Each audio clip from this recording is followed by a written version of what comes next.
GPS news में आपका इस्तकबाल है। मैं हूं आपका दोस्त मोहम्मद जावेद। हम रखिए खबरों पे नज़र, आप रखिए खबरनामे पे नज़र। and number 187/23 section 3 of twist 386 348 364 minus 34 FAC में केस में ये एक किडनैपिंग और मर्डर का केस है। तो ये केस में पहले विक्टिम मोहम्मद रिजवान ये ISL लिमिट्स में रहता था। तो on 11th of this month इसको कुछ लोग जो पहचान वाला है, पहले से पहचान वाला है, किडनैप करके लेके गया।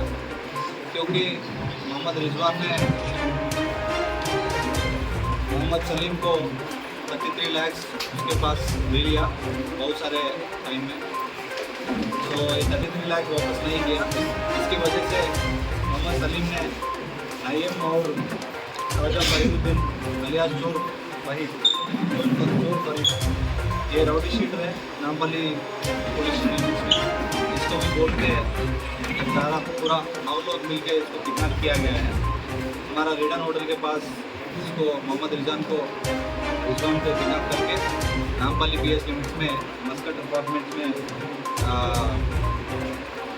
बंद करके उसको टार्चर किया गया है। इस टार्चर में बहुत सारे मारपीट हुआ है मोहम्मद रिजवान को। ये इसमें पूरा 9 लोग शामिल हुआ है। राजा नईमुद्दीन 2 केस है इसका ऊपर, मोहम्मद सलीम इसका ये मेन एक्टिव है, ख्वाजा फरीदुद्दीन अलियास चोर फरीद इसका राउडी शीटर 18 क्रिमिनल केस है और रेगुलर PD एक्ट भी इसका ऊपर दर्ज किया गया है। मोहम्मद शहाब खान दफला हरिप्रसाद बबलू ये भी राउडी शीटर है इसमें। गुलाम मोहम्मद खान एक क्रिमिनल केस है इसके ऊपर। मोहम्मद अब्दुल रहमान और इसके साथ मोहम्मद अकबर हुसैन और सलाह